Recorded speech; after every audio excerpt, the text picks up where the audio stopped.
A lawsuit has been filed to stop the Port of New Orleans from building a facility in St. Bernard Parish. That project includes a $1.8 billion container facility in Violet, but parish leaders now question that deal. WDSU investigative reporter Cassie Sherm takes a deeper dive into this controversy. Cassie?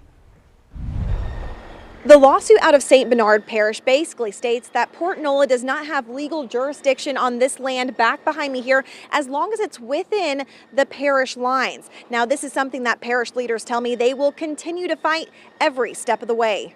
In this small American town in St. Bernard, just how they like it. And neighbors, no neighbors. Friendly and violent. It's one of the reasons Edwin Billiot Sr. loves living in his home across from the river. I'll be 79 August 12th day, and I've been on this corner right here since 3 years old. But he's concerned that quiet could soon change because right across the street from his home is the site of the Louisiana International Terminal being built by Port Nola. There are a lot of traffic, trucks and everything, trains and stuff.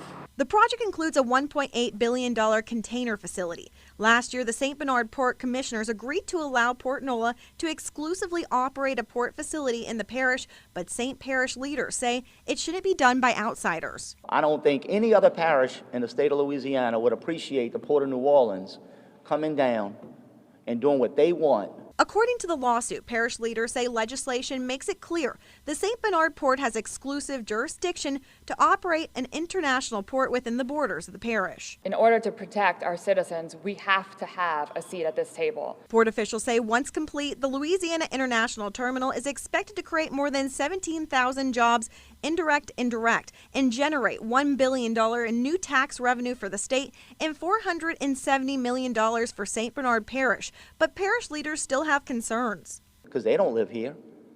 The port members in New Orleans don't. Why do they care? If they tear our highways up, if they tear our roads up, or if they destroy a playground that we want. I mean, you know, it's just that this is our community. We want say-so, and we have the right to do that, and the laws protect us on that. The project has faced controversy from the beginning. Save Our St. Bernard Community Group opposes the project and has gathered 10,000 residents against it. Still, the state backs the project, and Port Nola sent us this statement saying, in part, for decades, it's been clear that the new container terminal is needed downriver from the Crescent City Connection Bridge in order to secure the future of the state's trade-based economy and to make Louisiana the premier shipping gateway in the Gulf. In St. Bernard Parish, I'm Cassie Sherm, WDSU News. Cassie, thank you. Still